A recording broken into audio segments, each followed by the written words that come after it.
어제 가장 핫했던 이슈가 이제 동해 가스전 이야기거든요. 처음 듣고 나서 이게 뭔 헛소리야? 이러다 그냥 그게 과연 채산성이 있을까? 이제 물음표를 하다가 영상을 찍기 위해서 저도 이제 공부를 했잖아요. 하는 순간 이거 바둑으로 치면은 두수 세수 앞을 본 하나의 포석이다 생각이 들더라고요. 그래서 어떤 이유에서 그렇게 생각을 했는지 말씀드리도록 하겠습니다. 단순하게 석유 가스전이 개발되니까 뭐 관련주가 상한가 가고 했던 일들, 그런 이야기들을 얘기하려는 게 아니라 이게 왜 이렇게 해야만 되는지 이유를 말씀드리도록 하겠습니다. 사실만 얘기하면은 동해에 140억 배럴의 석유와 가스가 매장되어 있다. 올해 말에 시추공 작업을 해서 내년 상반기에 결과가 나올 것이다. 이제 이런 소식이었는데요. 예상대로 캐낸다면은 1조 4천억 달러, 그러니까 우리 돈으로 1,900조 원 가량의 가스와 석유를 얻게 됩니다. 가스가 30년치고 석유가 4년치 사용량이 나오는데 이거 과연 채산성이 있느냐? 채굴 원가가 80달러인데 시세가 70달러면 손해를 보잖아요. 매립된 위치가 워낙 심하기도 하고 이렇기 때문에 좀 어렵지 않겠느냐라고 보는 의견과, 아니다, 기술력이 많이 개발됐기 때문에 이제 심해 유전을 파내는 것도 과거와 다르게 비용이 절감될 수 있다, 이렇게 보는 쪽으로 나뉘어 있죠. 시추 성공률은 최대 20% 정도를 보고 있습니다. 한 번당 1,000억 정도의 비용이 드는데 5분의 1 확률이라 그러면 5번 정도를 한다. 단순하게 계산을 하면은 5천억 정도의 비용을 들여서 시추를 해야 된다는 겁니다. 제가 보는 관점에서는 비용의 문제가 아니라 채산성의 문제를 봐야 된다. 동해에서 뽑아 올리는 가스가 해외에서 수입하는 가스보다 비싸면은 채산성이 없는 거죠. 우리나라 가스전 하면은 1998년에 발견했던 동해가스전이 유명한데요. 사실 중부 남부에 위치하는 곳이었습니다. 2004년부터 2021년까지 4,800만 배럴을 생산했어요. 2조 7천억 원대의 수입 대체 효과를 냈습니다. 그러니까 그만큼 달러를 절약해줬다라는 점에서 장점이 있죠. 당시 개발 비용이 1조 2천억 들었으니까 1조 5천억 정도의 이득을 받겠다라고 추산해볼 수 있고요. 동해가스전도 흑자를 냈다, 이렇게 보면은 매장량 대비 실제로 채굴 비용이 얼마나 맞느냐가 정말 중요하다는 거죠. 매장이 140억 배럴 있다 하더라도 실제로 채산성 나오는 게 10억 배럴밖에 없다, 아니면은 대부분이 다 채산성이 있다, 이거에 따라서 시추를 하고 작업을 하고 채굴하는 게 손익분기점을 넘길 수 있는지 아닌지를 알 수 있게 되는 겁니다. 그런 점에서 관련주에 투자하는 거는 리스크가 굉장히 크다라고 볼 수 있겠죠. 우리가 생각해야 되는 거는 관련주 찾기보다는 왜 국가가 동해 유전을 개발하려고 하는지를 보는 게 더 중요할 것 같아요. 국가 입장에서는 5천억을 들여서 시추공 작업을 시도하는 게 더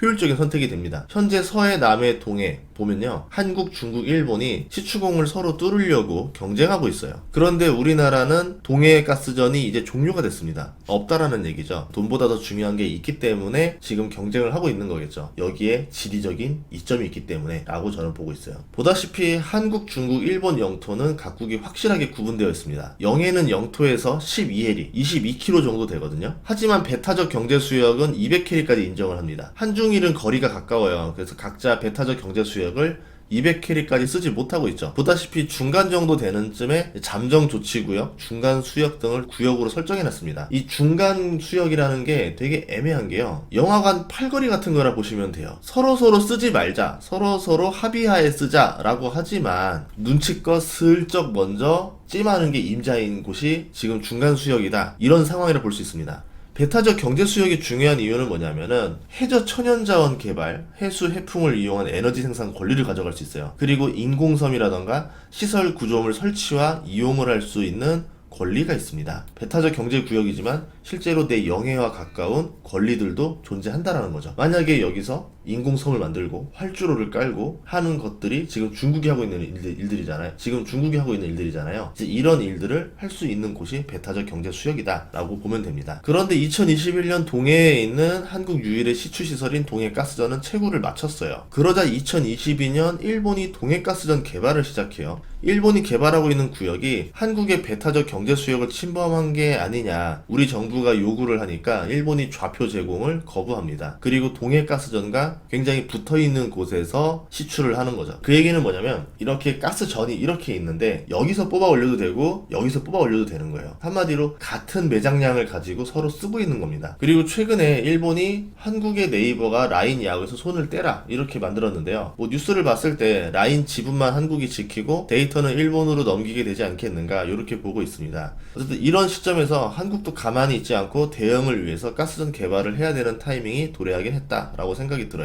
일본 시골 위치로 추정되는 곳이 일본과 한국 독도의 중간쯤에 위치합니다. 이 위치가 굉장히 애매한 게 한일 중간 수역을 걸치는 위치일 가능성이 큽니다. 중간 수역에서 시출을 할 가능성도 있죠. 한국에게는 굉장히 꺼림직한 위치예요. 생산이 2032년에 시작하거든요. 어제 발표했던 이제 동해 가스전은 2035년에 시작을 합니다. 미래를 보고 서로 앞다투어서 경쟁을 하는 상황이 됐다 라고 볼 수 있는 거죠. 일본의 라인 야후에 대해서 대응하는 뉴스가 이거보다는 어제 나왔던 뉴스가 하나 더 있었는데, 울릉도 공항 가는 비행기 좌석수를 80석까지 늘린다는 뉴스가 있었습니다. 이걸 위해서는 항공사업법 시행령을 개정해야 되거든요. 좌석수가 50석에서 80석으로 늘어난다는 거는 더 큰 비행기가 내릴 수 있는 활주로가 필요하다라는 거죠. 활주로를 기존의 1200m보다 100m 이상 늘리게 됩니다. 만약에 1200m만 돼도 모든 전투기가 이륙하는 데는 문제가 없고요. 착륙으로 계산해보면은 F-16은 약간 모자르는데 나머지 기종은 착륙에 문제가 없어요. 유사시에는 F-16도 활용할 수 있도록 개조를 하면 되겠죠. 뜬금없이 활주로 이야기가 왜 나오냐고 말할 수도 있겠지만, 배타적 경제 수역을 영하간 8거리라고 생각을 해봤을 때 만약에 일본이 중간 수역을 점거하고 해양 패권의 전진기지로 활용할 수도 있거든요. 그 야욕을 꺾으려면은 우리도 그 근처에 활주로를 가지고 있는 게 유리합니다. 중국 같은 경우는 남중국해에다가 지금 인공섬도 짓고 있고요. 트리톤 섬에다가는 630m짜리 활주로를 건설했어요. 여기에 해군기지 공군 전투기를 배치하면은 주변국들과 영유권 분쟁에서 우위를 점할 수 있게 됩니다. 비슷한 사례로 한국이 2005년에 한중 잠정조치 수역인 이광구에서 시추를 시도했던 적이 있었는데 중국이 거세게 반대했어요. 본격적으로 시추도 못하고 포기를 했습니다. 그런데 중국이 3년 뒤인 2008년에 이광구에서 자신들이 시추를 시작합니다. 당시 석유공사가 이걸 막아야 된다고 건의를 했는데 중국을 자극하면 안 된다는 외교부의 반대로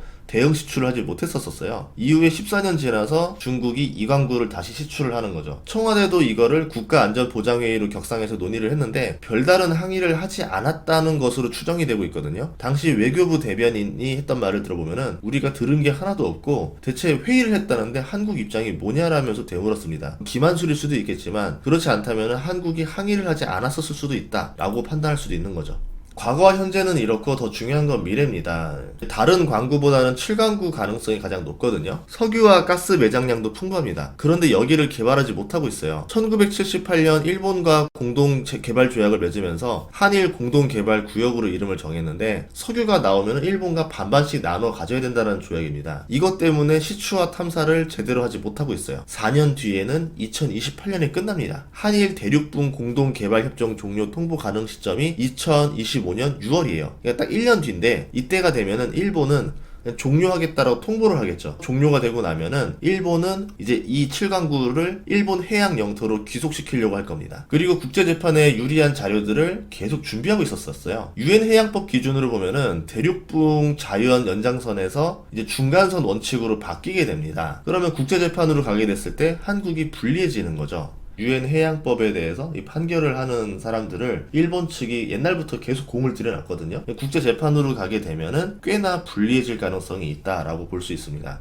일본이 이렇게라도 해서 7강구를 차지하려고 하는 이유는 중국이 7강구 옆에 해상 유전 개발을 성공했어요. 7강구와 연결된 곳에서 석유를 빼가고 있는 거죠. 7강구를 개발하면은 석유를 차지할 수 있을 것이다라는 일본의 계산도 있습니다. 그리고 이 위치 자체가 굉장히 중요한 위치예요. 여기가 한국, 중국, 일본으로 가는 관문에 있는 자리입니다. 1년 뒤가 되면은 이 문제가 수면 위로 올라올 겁니다. 단순히 석유 싸움이 아니라 국가 간의 해양 영토 싸움으로 바뀌겠죠. 지금 동해가스전에 나서는 이유는 시간이 얼마 없기 때문에 일본과 국제 분쟁에서 유리한 위치를 차지하기 위함이 아닌가 라고 저는 생각을 했어요. 동해가스전 위치는 우리나라 배타적 경제 수역의 안에 있는데 그래서 문제가 없다라고 말을 하지만 이게 일본의 의도에 따라서 동해가스전도 분쟁이 날 가능성이 있습니다. 2028년이 끝나면은 7강구 문제부터 시작해서 유엔 해양법을 근거로 한국과 일본의 해상 경계 싸움이 치열해질 건데요. 동해도 한국과 일본의 배타적 경제 수역 주장이 서로 달라요. 한국은 울릉도를 기점으로 배타적 경제 수역을 절반으로 나누려고 하고 있고 일본은 독도를 자신의 영토로 주장하고 이걸 기점으로 배타적 경제 수역을 가져가려고 하고 있습니다. 독도가 넘어가면은 동해가스전도 분쟁의 소지가 될 수 있겠죠. 한국이 동해가스전을 이미 시추하고 개발하고 있기 때문에 이거를 실효 점유한 것으로 볼 수 있고 7강구와 분쟁에서 이걸 근거로 한국의 구역을 주장하는 근거로 쓸 수도 있지 않을까